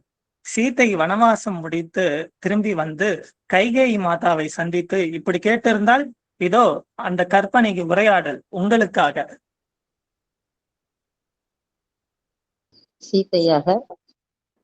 சீதையாக திருமதி ஜெயந்தி ஸ்ரீ கல்யாணராமன் அவர்கள், கைகேயியாக திருமதி பிரவீனா தயான் அவர்கள். அத்தையே, என் கணவரை உங்களை விட அதிகமாக நேசித்தவர் யாருமில்லை. அப்படி இருக்க எதற்காக அவரை முடிசூட வேண்டாம் என்று கூறினீர்கள்? ராமரை மிகவும் நேசித்ததால் தான் பட்டாபிஷேகம் வேண்டாம் என்றேன். ராமரின் தந்தை தசரதர் ராமருக்கு எவ்வளவு சீக்கிரம் முடியுமோ அவ்வளவு விரைவில் முடிசூட்ட முகூர்த்தம் நிச்சயித்து ஏற்பாடுகள் செய்து கொண்டிருந்தார். குறித்த முகூர்த்தத்திலும் மேலும் கிரக நிலைகளின்படியும் அன்று ராமர் பட்டாபிஷேகம் நிகழ்ந்திருந்தால், ராமர் சிம்மாசனத்தில் அமர்ந்திருந்தால் அதுவே அவனது ஆயுளை முடித்திருக்கும். ஏன் அவ்வாறு கூறினீர்கள் அத்தை? அதற்கும் ஒரு முக்கிய காரணம் உண்டு சீதையே. அந்த காரணத்தை நான் தெரிந்து கொள்ளலாம் அத்தை? பலருக்கும் தெரியாத உண்மையை இப்போது நீ கேட்பதால் கூறுகிறேன் சீதையே. தசரதனின் தாயார் இந்துமதியோ மிகுந்த இளகிய மனம் படைத்தவள். செடி கொடிகளிலும் உயிரோட்டத்தையும் உணர்ச்சிகளை கண்டவள். அவளுடன் ஒரு நாள் சிறுவன் தசரதன் உத்தியாவனத்தில் விளையாடும் போது தளதளவென்று பொன்னிறத்தில் மினுமினுத்த தளிரொன்றை கொடியிலிருந்து ஒடித்து விட்டான். ஒடித்த இடத்திலிருந்து பால் வடிவதைக் கண்ட இந்துமதி பதறினாள். தன் குழந்தையான தளிரை பிரிந்து இந்த கொடி எப்படி கண்ணீர் வடிக்கிறதோ அப்படியே உன் மகனை பிரிந்து நீயும் கண்ணீர் வடித்து மடிய கடவாய் என சாபமிட்டாள். பின்னர் இளைஞனான தசரதன் வேட்டைக்கு சென்ற இடத்தில் ரிஷிகுமாரனான ஸ்ரவணன் குடுவையில் தன் தாய் தந்தையரின் தாகம் தீர்க்க தண்ணீர் மொள்ள அதை யானை நீர் குடிப்பதாக கருதி சப்தவேதி என்னும் அஸ்திரத்தினால் அவனை கொன்றதால் உயிர் நீங்கும் முன் புத்திர சோகத்தினால் உயிர் நீங்க கடவாய் என்று அவனது கண்ணிழந்த தாய் தந்தையால் தசரதர் சபிக்கப்பட்டார். தசரதர் பெற்ற இவ்விரண்டு சாபங்களை பற்றியும் நன்கு அறிந்திருந்தேன். மந்தரையின் சொற்கள் கேட்டு பட்டாபிஷேகம் வேண்டாம் என்று கூறினீர்கள் என்று உங்களை தவறாக எண்ணிவிட்டோம். ஆனால் உங்களுக்குள் இவ்வளவு விஷயங்கள் புதைத்து வைத்துள்ளீர்களே அத்தை. ஆம் சீத்தையே, மந்தரையின் வார்த்தைகள் உண்மை என்றாலும் என் மனது முழுக்க இவையே உழன்று கொண்டிருந்தன. ஆம் அத்தை, எதற்கு 14 வருடங்கள் காட்டிற்கு போக வேண்டும் என்று கூறினீர்கள்? புத்திர சோகம் எப்படியும் நிகழ வேண்டும் என்றிருக்கும் போது அது ராமனை விட்டு தற்காலிக பிரிவா அல்லது நிரந்தர பிரிவா என்பதுதான் பிரச்சனை. எனக்கு அவப்பெயர் வந்துவிடும் என்று தெரிந்தும் ஸ்ரீராமனின் உயிரை காப்பாற்ற நினைத்தேன். அந்த கணத்தில் அரணாக இருப்பவன் உயிர் நீப்பது ராஜ்யத்தின் ஜாதக அமைப்பின்படி நிச்சயம் என்ற நிலையில் ஏற்கனவே ஆண்டு அனுபவித்து முதியவனாகிவிட்ட தசரதன் உயிர் நீப்பதே மேல் என்று நான் கருதினேன். பரதரை எதற்காக முடிசூட வேண்டும் என்றீர்கள்? சீதா, நீயே கூறினாய் என்னை விட ராமரை அதிகம் நேசித்தவர் யாரும் இல்லை என்று. அதேபோல் என் மகன் பரதனும் தன் அண்ணன் மேல் அளவு கடந்த பாசமும் மரியாதையும் கொண்டுள்ளான். அப்படி இருக்க நான் என்னதான் கூறினாலும் பரதன் தன்னுடைய அண்ணன் இருக்க தான் நாட்டை ஆள வேண்டும் என்பதையும் பட்டாபிஷேகம் செய்து கொள்வதையும் கண்டிப்பாக ஏற்றுக்கொள்ள மாட்டான் என்பதையும் நான் அறிவேன். அதனாலேயே தைரியமாக அப்படி ஒரு வரத்தையும் கேட்டேன். இவ்வளவையும் ராமர் நன்மைக்கே என்றீர்கள். நாங்கள் வனவாசம் முடிந்து திரும்பிய பின் நீங்கள் எந்த மனநிலையில் எங்களை எதிர்கொண்டீர்கள் அத்தை? நீங்கள் காட்டிலிருந்து திரும்பிய போது என் கண்கள் உங்களை பார்க்கவே வெட்கின. ஆனால் ராமன் ஓடி வந்து என் கால்களில் விழுந்து அன்று காடு சென்று போது இருந்த அதே பாசத்தோடு அன்னையே என்று அழைத்தான். நீயும் என்னை வெறுக்காமல் அணைத்துக் கொண்டாய். உங்கள் இருவரின் அந்த பெருந்தன்மைதான் என் குற்ற உணர்ச்சியை போக்கிய அருமருந்தாக அமைந்தது. அத்தையே, நடந்தவற்றை நினைத்து உங்கள் மனதை நீங்களே வருத்தி கொள்ள வேண்டாம். எந்த பெண் தன் சௌமாங்கல்யத்தை கூட பணயம் வைத்து மாற்றான் மகளை காப்பாள்? உங்கள் உள்ளத்தில் ராமன் மீது இருந்த தூய்மையான அன்பு இதிலேயே தெரிகிறது. அன்று நீங்கள் எங்களை காட்டுக்கு அனுப்பியிராவிட்டால் அரக்கர் கொடுமையிலிருந்து உலகம் விடுபட்டிருக்காது. உலக நன்மைக்காக விதி உங்களை ஒரு கருவியாக பயன்படுத்தி கொண்டது, அவ்வளவுதான். உங்கள் பரதனே ராமரின் பாதங்களை வணங்கி நிற்கிறான். ராமனும் நானும் எப்போதும் உங்கள் பிள்ளைகளாக உங்கள் மடியில் தான் இருக்கிறோம். இனி எல்லாம் நன்மையாகவே நடக்கும் அத்தை. கைகைக்குள்ளேயும் இப்படி ஒரு பொக்கிஷமா? புது விஷயங்களை நம்மோடு பகிர்ந்து கொண்டமைக்கு பாராட்டுகள். அடுத்ததாக மகாராணி மண்டோதரியின் பகுதி. சீத்தை இலங்கையிலிருந்து புறப்படும் முன் மண்டோதரியிடம் உரையாடி இருந்தால் என்ன பேசியிருப்பார்கள்? அதையும் பார்ப்போமே, வாருங்கள். மண்டோதரியாக திருமதி சுந்தரி கங்கா அவர்கள். மகாராணி மண்டோதரி, நீங்கள் சிறந்த கற்புக்கரசி, பேரறிவாளி. உங்கள் கணவர் ராவணன் என்னை அசோகவனத்தில் சிறை வைத்து அநீதி இழைத்துக் கொண்டிருந்த போது ஒரு மனைவியாக, ஒரு அரசியாக அவரை தடுத்து நிறுத்த நீங்கள் என்னென்ன முயற்சிகள் செய்தீர்கள்? சீதா, நான் அனுதினமும் அவரிடம் மண்டியிட்டு போராடினேன். பிறன்மனை நோக்கும் பேராசை ஒட்டுமொத்தமாக இலங்கையையே அழித்துவிடும் என்று எச்சரித்தேன். அத்துடன் சீதா சாதாரண பெண் அல்ல, இலங்கையை அழிக்க வந்த காலனின் தூதுவல்லவள். அவளை ராமனிடம் ஒப்படைத்து விடுங்கள் என்று எடுத்துரைத்தேன். ஆனால் என்று உன்னை பற்றி கேள்விப்பட்டாரோ அன்று முதல் உன்னை தவிர மற்ற அனைத்தையும் மறந்தார் அவர். தன் நாடு, நகரம், மக்கள், மனைவி, மகன், தன் செயலால் ஏற்பட போகும் பழி, இப்படி அனைத்தையும் மறந்தார். எந்த நேரமும் உன்னையே நினைத்து உருகியும் மருகியும் இருந்த அவருக்கு யார் சொல்லி எந்த விஷயத்தை புரிய வைக்க முடியும் சீதா? நவக்கிரகங்களையும் தனக்கு அடிமைப்படுத்தினார். உலகத்தையும் வென்று தன் குடையின் கீழ் கொண்டு வந்தார். அதனால் தன்னை வெல்ல யாரும் இல்லை என்ற இருமாப்பு அவருக்கு ஏற்பட்டது. அத்துடன் உன் அழகின் மேல் அவருக்கு இருந்த மோகமும் அதிகமானது. அதனால் அவர் நான் மட்டுமல்ல, யார் எடுத்து கூறினாலும் அவர் கேட்கவில்லை. ஒரு அரசியாக நான் எடுத்த முயற்சிகள் எடுபடவில்லை சீதா. போர்க்களத்தில் உங்கள் மகன்கள் இந்திரஜித் மற்றும் கணவர் ராவணன் ஆகியோர் ஒருவர் பின் ஒருவராக மடியப் போகிறார்கள் என்று தெரிந்தும் அந்த போரை உங்களால் ஏன் தடுத்து நிறுத்த முடியாமல் போனது? என் கண்ணீருக்கு போரை நிறுத்தும் சக்தி இல்லை என்பதை உணர்ந்த துரதிருஷ்டசாலி நான் இலங்கையின் பேரரசி. ஆனாலும் என் துயரத்திற்கு அளவே இல்லை. நான் என்ன தவறு செய்தேன்? தேவதச்சன் மயனின் மகளாக பிறந்து நல்ல ஐஸ்வர்யம், செல்வாக்கு, நற்பண்புகள், சிவபக்தியோடு வளர்க்கப்பட்டேன். மாவீரன் ராவணனின் மனைவியானேன். எற்றைக்கும் 7 பிறவிக்கும் அவனே கணவனாக வேண்டும் என்று காதல் ததும்ப ததும்ப அவரை நேசித்தேன். இந்திரனையே வென்ற இந்திரஜித்தை மகனாக பெற்றேன். எனக்கு நிகர் யார் என்று இருமாந்து இருந்தேன். ஆனால் இத்தனை பெருமைகள் இருந்தும் உங்கள் துன்பத்திற்கு காரணம் என்ன மகாராணி மண்டோதரி? கூறுகிறேன் கேள் சீதா. எதிர்பாராத விதமாக பேராபத்து ஒன்று சாதாரண மனிதனிடமிருந்து ஏற்பட்டது. மாவீரன் ராவணன் கடுந்தவம் மேற்கொண்டு புலன்களை அடக்கி தன் தவத்தால் தேவர்களிடமிருந்து பல வரங்களை பெற்றவர். அந்த வரத்தாலேயே உலகத்தையும் அடக்கி ஆண்டு செருக்குடன் இருந்தார். அப்பொழுதுதான் காட்டில் தனித்திருந்த தங்களை கோழைத்தனமாக கவர்ந்து வந்தார்.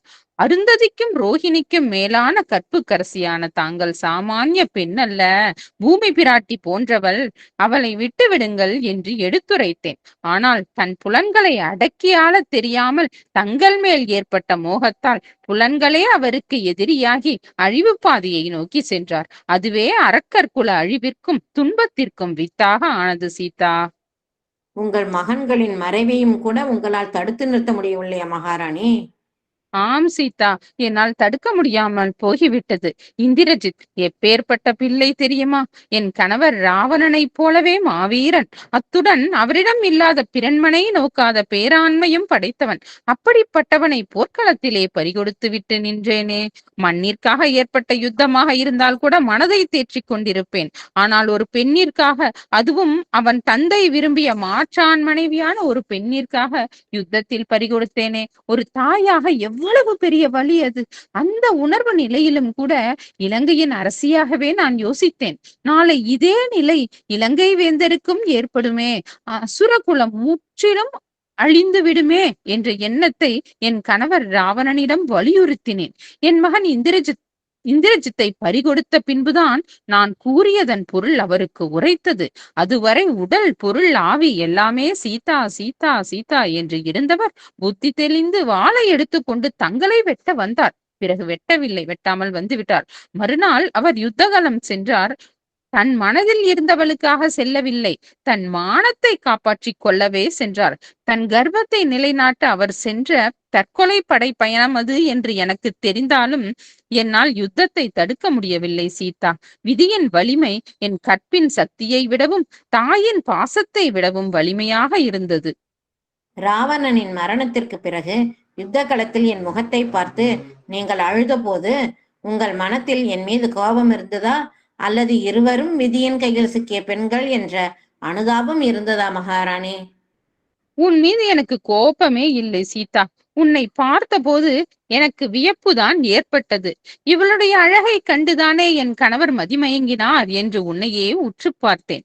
நாம் இருவருமே ஆடவர்களின் அகந்தைக்கும் பேராசைக்கும் பலியான பெண்கள் தான் என்பதை உணர்ந்தபோது என் மனதில் உனக்கு எதிரான குரோதம் மறைந்து விதியின் மீதான பெருமூச்சுதான் மிஞ்சியது சீதா. நீ கற்பு கனல் சீதா. உன்னுடைய கற்பு கனலால் தான் யுத்தத்தில் ராமனுடைய பாணத்தால் சல்லடையாக துளைக்கப்பட்டு குருதி வழிய உயிரை இழந்து அசுரகுலத்தின் அழிவுக்கும் வழிவகுத்தார். எனக்கு வானமே இடிந்தாற் போல் ஆனது. நான் ஓடிச் சென்று என் கணவன் மேல் விழுந்து அழுது புரண்டேன். நிமிர்ந்து பார்த்தால் எதிரே ஸ்ரீராமன் திவ்யமான சேவை சாதிக்கிறார். 4 திருக்கரங்கள், அவற்றில் சங்கு சக்கரம் கதை இவற்றுடன் அற்புதமான சேவை சாதித்தார்.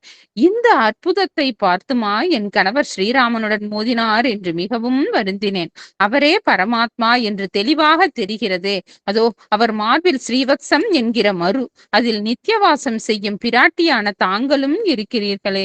அந்த பிராட்டியை அவரை விட்டு பிரிக்கவே முடியாதே. இருவரும் என்றும் விட்டு பிரியாதவர்களாயிற்றே.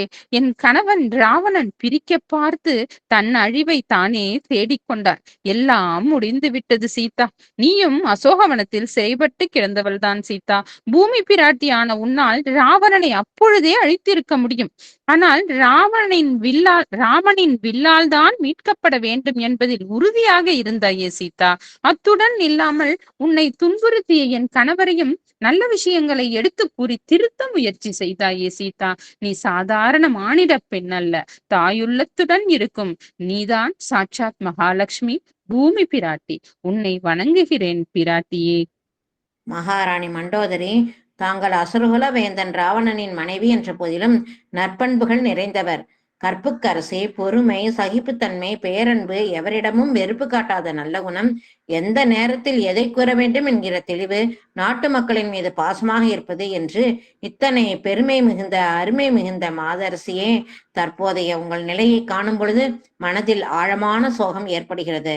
தங்களுடைய இந்த உயரிய பண்புகள் தமிழ் சமூகத்திற்கு மட்டுமல்ல, இந்திய சமூகத்தினுடைய பெண்களுக்கான இலக்கணமாக அமைந்திருக்கிறது. தங்கள் புகழ் ஓங்குக. மண்டோதரி, தாங்களும் பெண்களால் அனுதினமும் நினைவு கூறப்படும் நித்திய சுமங்கலிகளில் ஒருவராக திகழ்வீர்கள். மண்டோதரி போல் ஒரு சிறந்தவள் உண்டோ என்று சீதாதேவியை பாராட்டியுள்ளார் என்றால் அவர் சிறப்பு அறியாமல் போனது என்று அறிய முடிந்ததற்கு நன்றிகள். தற்போது வர இருப்பவர் அரக்கி என்பதும் நினைவுக்கு வருபவள். இவளுக்கு உள்ளேயும் கல்லுக்குள் ஈரம் போல் மனம் இருக்கத்தானே செய்தது. அதை அறிய அழைப்போம். சூர்பனகையுடன் சீதாதேவி உரையாடினால் எப்படி இருக்கும்? வாருங்கள் காணலாம்.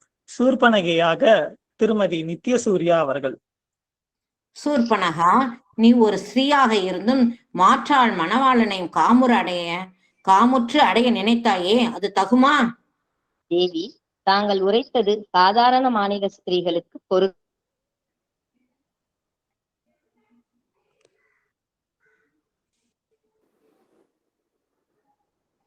நித்யா மேம். தேவி கேக்குதா மேம்? கேக்குது மேம். தேவி, தாங்கள் உரைத்தது சாதாரண மானிட ஸ்திரீகளுக்கு பொருந்தும், என்னை போன்ற அரக்க கன்னிகளுக்கு பொருந்தாது.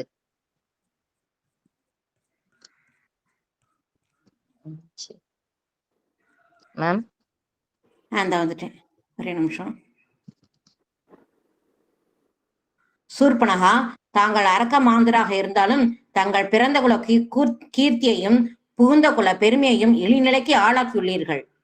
தேவி, தாங்கள் உரைத்தது போல் நான் உயர்ந்த புலஸ்திய குலத்தில் ஜனித்து வளர்ந்தேன்.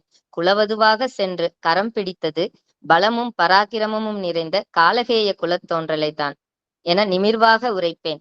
அக்குலங்களை இழிநிலைக்கு தள்ளவில்லை நான். பின் ஏன் என் கணவர் மீதும் அவர் தமையன் மேலும் மோகம் கொண்டு என்னை அழிக்க நினைத்து உன் அண்ணனாகிய ராவணனிடமும் என் மேல் காமுறு மன்னம் கூறி அவன் என்னை கவர்ந்து வந்து அதனால் பெரும் யுத்தம் நிகழ அடிக்கோல் இட்ட உன் அரக்கர் குலமே உன் கண்முன் வீழ்ந்து அந்த பிண குவியலுக்கு மத்தியில் மகிழ்வாக நிற்கிறாயே, தற்போது திருப்தியா? ஆம் தேவி, தங்கள் பதி மற்றும் அவர் தமையன் மேல் மையல் கொண்டது எனக்கு தவறாகப்படவில்லை. அடுத்து குலமழிய காரணமானவள் என்ற குற்றத்தையும் விரும்பியே ஏற்றேன். அந்த புலஸ்திய குல ராவணனின் வித்து விருத்தியில்லாமல் அழிய வேண்டும் என்ற என் பழிவாங்கும் உணர்ச்சிக்கு நல்வாய்ப்பாக தாங்கள் வந்தீர்கள். தங்களை பகடையாக வைத்து என் எண்ணத்தை ஈடேற்றி விட்டேன். சூர்பனகா, உங்களுக்குள் உடன் பிறந்த பிறப்பை அழிக்க வேண்டும் என்ற பழி உணர்ச்சியும் ஆறாத மனவேதனையும் உண்டென்பதை என்னால் நம்ப முடியவில்லை. தேவி, என் புறத்தோற்றத்தை வைத்து நான் மகிழ்ச்சியாகவும் காமமுற்றும் சுற்றி திரிவதாக நினைத்தார்கள் அனைவரும். ஆனால் எனக்குள் வலியையும் வேதனையையும் மனதோடு அழுந்தி வைத்து வாழ்ந்து வந்தேன். நான் முன்னர் உரைத்தது போல் நான் குலவதுவாக சென்றது அனைத்து அரக்கர் குலங்களை விடவும் மிக மிக உயர்ந்ததான காலகேய குலம். அக்குலத்தில் உள்ளவர்கள் அனைவரும் பொன் நிறமாகவும் எழில் மயமாகவும் தவங்கள் பல புரிந்து பிரம்மாவிடம் வரங்கள் பெற்று மகா பலசாலிகளாகவும் திகழ்ந்தார்கள். அந்த மேன்மை பொருந்திய குல இளவரசர் வித்யுஜிஹ்வனை என் பதியாக அடைந்தேன். அவருடன் நாளொரு மேனியும் பொழுதொரு வண்ணமுமாக காதல் களியாட்டங்களில் திளைத்து அன்றில் பறவையாக வானில் வட்டமிட்டு வாழ்ந்து வந்தேன். என் இந்த இன்பத்திற்கு காலனாக வந்தான் என் உடன் பிறந்தவன். அவன் அகங்காரத்தாலும் மமகாரத்தாலும் உலகையே தன் கீழ் வைக்கும் ஆசையினால் தேவர்களையும் கந்தர்வர்களையும் அடக்கி வெற்றி பெற்று பின் அரக்கர் குலத்தையும் கட்டுப்படுத்த எண்ணி அதற்கு தடையாக இருந்த எங்கள் காலகேய குலத்தின் மீதும் போர் தொடுத்து வந்தான். அவனை எதிர்த்த எங்கள் குலத்தை வெட்டி வீழ்த்தினான்.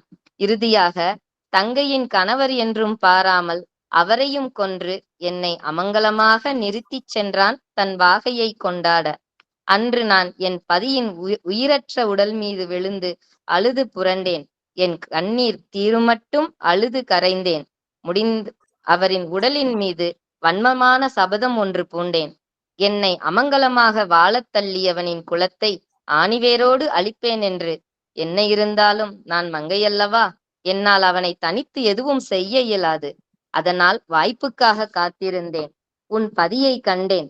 அவரால் மட்டுமே என் அண்ணனை அழிக்க முடியும் என நினைத்தேன்.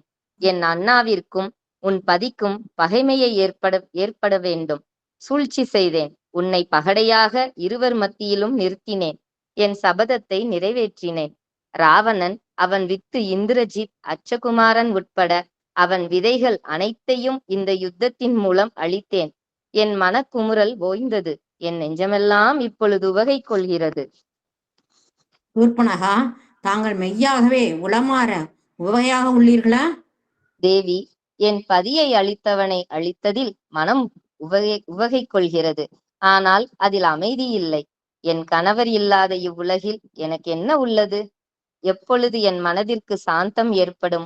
இப்பிறவி எப்பொழுது முடியும் என்றே வாழ்ந்து கொண்டிருக்கின்றேன். சூர்பனகா, உன் கண்ணீரை துட. துடைத்துவிடு.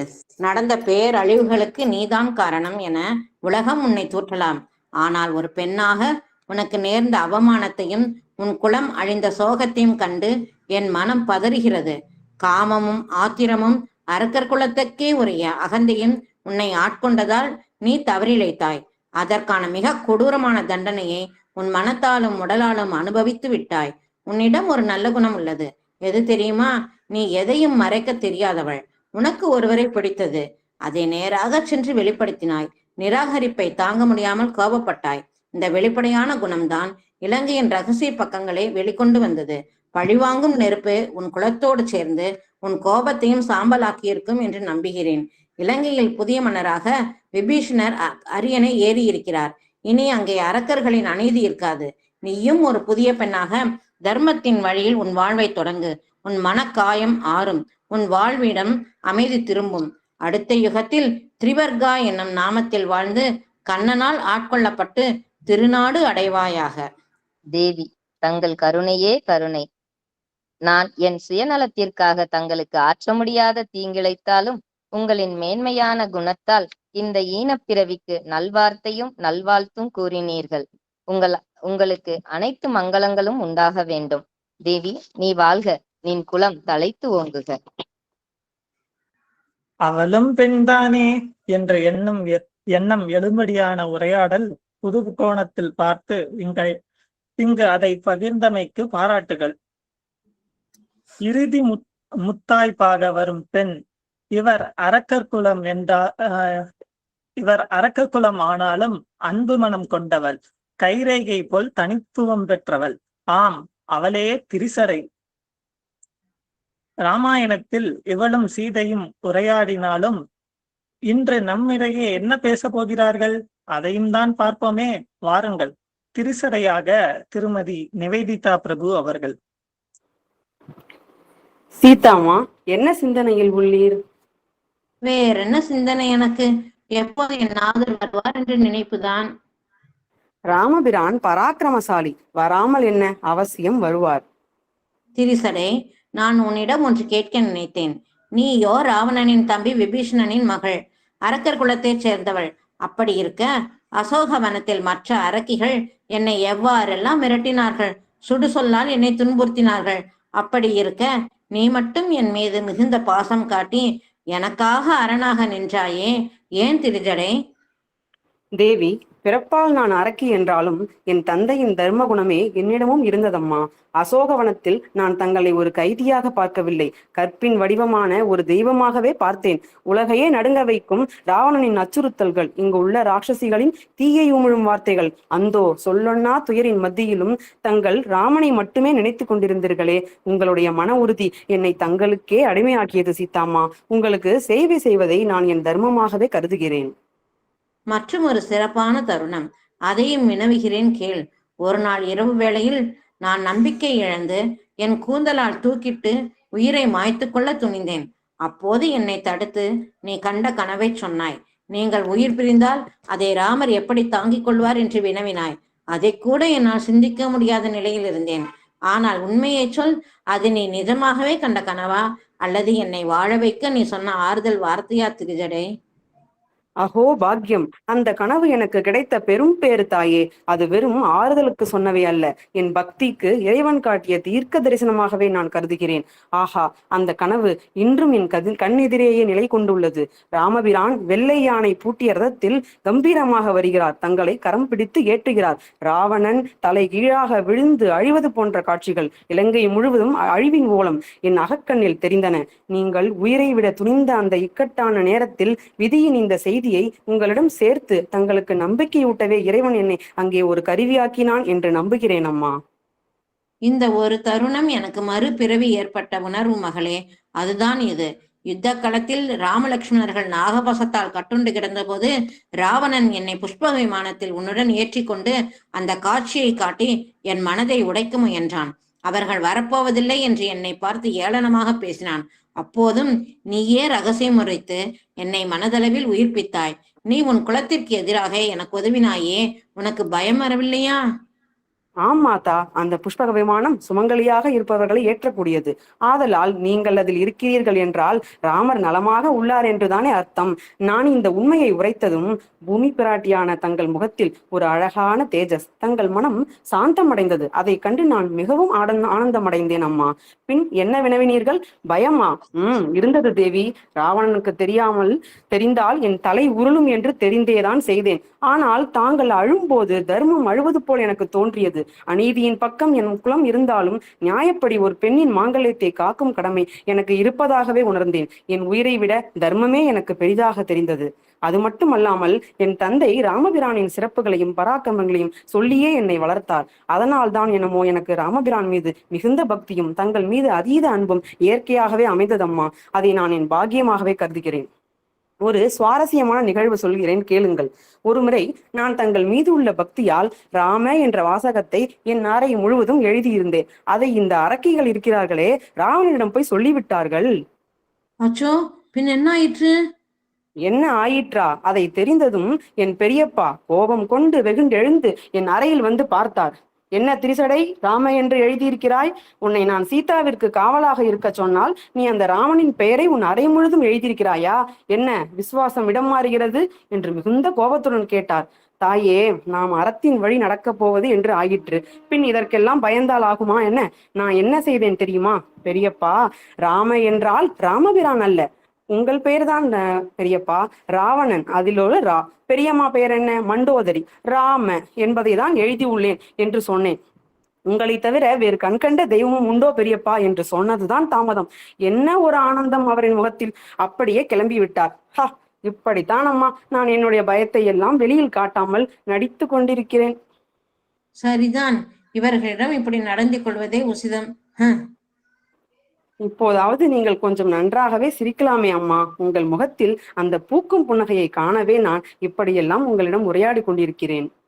என் பிராதாவின் வருகையே என் புன்னகையின் திறவுகோள். இருந்தும் எனக்காக இவ்வளவு சிரமமும் தாங்கிக் கொண்டுள்ள நீயே என் அன்புக்குரியவள் திரிஜடா. இதற்கு காரணம் என்ன என்று சொல்.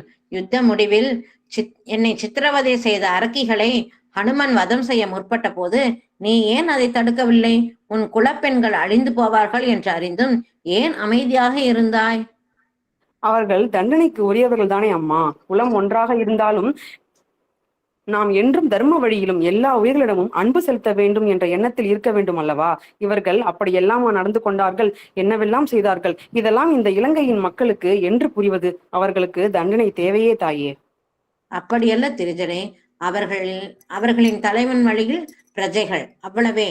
ஆதலால் நான் அரக்கிகள் யாவரையும் தண்டிப்பது வேண்டாம் என்று ஹனுமனை தடுத்தேன். ஆஹா, இதுவல்லவா மேலோரின் செயல்! அங்கிருந்த அரக்கிகள் உங்களை உடலால் மிரட்டினார்கள், கோர உருவத்தில் வந்து உங்களை நிம்மதி இழக்க செய்தனர். ஆனால் நீங்கள் உங்கள் பெருந்தன்மையால் அவர்களின் ஆன்மாவை வென்றுவிட்டீர்கள் தேவி. தவறு செய்யாதவர் யார் என்று நீங்கள் சொன்ன அந்த வார்த்தை அரக்கர் குலத்துக்கே ஒரு புதிய பாடத்தை கற்பித்தது. உங்களை சிறை வைத்த இலங்கையே உங்களை உலக மாதாவாக வணங்கியதற்கு தங்களுடைய அந்த எல்லையற்ற கருணைதான் காரணம். தங்களை தலை வணங்குகிறேன் தாயே. திரிஜடை, என் அன்பிற்குரிய தோழினே, நான் மரணத்தின் விளிம்பில் நின்ற போதெல்லாம் தாய் போன்று எனக்கு மறுவாழ்வு தந்தவள் நீ. ராவணனின் மிரட்டல்களுக்கு நடுவிலும் உன்னுடைய சொந்த குலத்தின் அநீதியை கண்டு அஞ்சாமல் தர்மத்தின் பக்கம் நின்றாயே, அது சாதாரண துணிச்சல் அல்ல. அரக்கர் குலத்தில் பிறந்தாலும் உன்னுடைய தூய்மையான அன்பும் பக்தியும் தீர்க்க தரிசனமும் எனக்கு உன்னை ஒரு காவல் தேவதையாகவே காட்டுகிறது. உன்னுடைய நல்ல குணம்தான் ஒட்டுமொத்த அரக்கர்களுக்கும் பெண்களுக்கும் எந்த தண்டனையும் இன்றி என் மன்னிப்பை பெற்று தந்தது. யுத்தம் முடிந்து விட்டது திரிசடை. அநீதியின் குரல் அகன்றது. உன் தந்தை விபீஷணர் ஆட்சியில் இலங்கையில் தர்மம் நியாயம் தழைத்தோங்க போகிறது. உன்னை போன்ற உத்தமமான பெண்களுக்கு இனி எந்த குறையும் வராது. என் மனத்தில் உனக்கு என்றும் தனி இடம் உண்டு. கவலை வேண்டாம், இனி எல்லாம் நன்றாகவே நடக்கும். தாயே, உங்கள் அருகில் நான் இருந்த இந்த நாட்களை என் வாழ்நாளில் பொன்னான நாளாகவே கருதுகிறேன். எந்த ஒரு பெண்ணும் மனதில் திடத்துடனும் பக்தி வைராகியம் கொண்டு பரமனை எவ்வாறு அடைய வேண்டும் என்று தாங்கள் வாழ்ந்து காட்டியுள்ளீர்கள். கோபப்படுவதோ நம்பிக்கை இழப்பதோ இல்லை. உங்களின் பொறுமை அளவிட முடியாதது. தங்கள் மௌனம் சாதாரணமல்ல, உள் வலிமை பெற்றது. பூமி பிராட்டியான சீதாதேவிக்கு அடியேனின் நமஸ்காரம். பூவுடன் சேர்ந்து பூவுடன் சேர்ந்து நாரும் மணக்கும் என்பது போல் சீதையுடன் சேர்ந்து திரிசடையும் நம் மனதில் உயர்ந்து விட்டாள். ஆம், இத்தகைய சவாலான முயற்சியில் பங்கு பெற்ற அனைவருக்கும் நன்றிகளும் பாராட்டுகளும். இத்துடன் நம் காவிய பெண்களின் கற்பனை சந்திப்பு என்கிற பகுதி இனிதே நிறைவடைந்தது.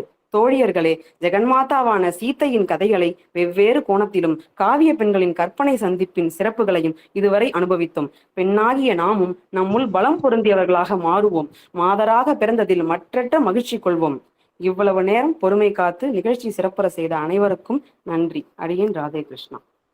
அடியேன் சுவாமி. இக்கலை நிகழ்ச்சிகளை பற்றிய கருத்துகளையும் வாழ்த்துறையையும் தெரிவிக்க வருகிறார் நம் சுவாமினி அவர்கள். அடியேன் சுவாமினி. அடியேன்மா ஸ்ரீமதி ராமானுஜாய நமஹ. ரொம்ப அருமையா இருந்தது காவிய பெண்களின் கற்பனை சந்திப்பு. ரொம்பவும் எதிர்பாராத அருமையான நிகழ்வா இருந்தது. எப்படி வாலிவதத்துக்கு மட்டும்தான் நம்ம நிறைய கேள்வி கேட்டு இருப்பா பட்டிமன்றங்கள்ல. வாலியை ஏன் ராமர் மறைந்திருந்து கொன்றார், அம்பெய்தார் அப்படின்னு. அதை தாண்டி இந்த ஒரு 4 பேருனுடைய இது மாதிரி இன்னும் நிறைய விஷயங்கள் உள்ள புதிந்து இருக்கிறது. அதுல இருக்கிறது கற்பனைகள் கொஞ்சம் இருந்தாலும் சரி, உண்மையாக இருக்கக்கூடியதும் சரி, எல்லாமாக சேர்ந்து ரொம்பவும் அருமையா இந்த நிகழ்வு, இந்த ராமாயண நிகழ்வு. இன்னும் கொஞ்சம் ஆழமா நிறைய நம்ம விஷயங்கள் ராமாயணம் பயணிக்கிறோங்கிறதே ரொம்பவும் மனசுக்கு இதமான விஷயமா இருக்கு. ரொம்பவும் சந்தோஷம். அடியேன் ஸ்ரீமதி ராமானுஜாய நமஹ. இதோ குழந்தை இது வரைக்கும் உங்களோட ப்ரோக்ராம் எல்லாம் கேட்டுட்டு இருந்தா, அவ ஸ்லோகம் சொல்லி முடிக்கிறாளாம். அது மட்டும். அடியேன் சுவாமி. பாக்கியம். श्रीराम राम रामेति रमे रामे मनोरमे सहस्रनाम तत्तुल्यं राम नाम वरानने. அடியேன் ஸ்ரீமதி ராமானுஜாய. அடியேன் பங்கு பெற்ற அனைவருக்கும் மிகவும் நன்றி. அடியேன் சுவாமினி, உங்களுக்கு எங்களுடைய நன்றி. பயணப்படுறதுக்கு இந்த மாதிரி ஒரு பாதை வகுத்து கொடுத்த NSM, நீங்க ராமாயணம் விரும்பி கேட்ட நீங்க எல்லாரும், இதுல பங்கு பெற்ற எல்லாருக்கும் ரொம்பவும் நன்றி, சந்தோஷம். அடியேன் பாக்கியம். அடியேன் சுவாமினி. தாமதத்திற்கு மன்னிக்கணும். அடியேன் குருஜி. இப்ப அடுத்ததாக நம்மளுடைய ப்ரோக்ராம் லக்ஷ்மி சதகம். அடியேன் குருஜி. சரி, ஓகே. அடியேன் சுவாமி. நன்றி. அடியேன் குருஜி. அடியேன் ஒரே நிமிஷம்.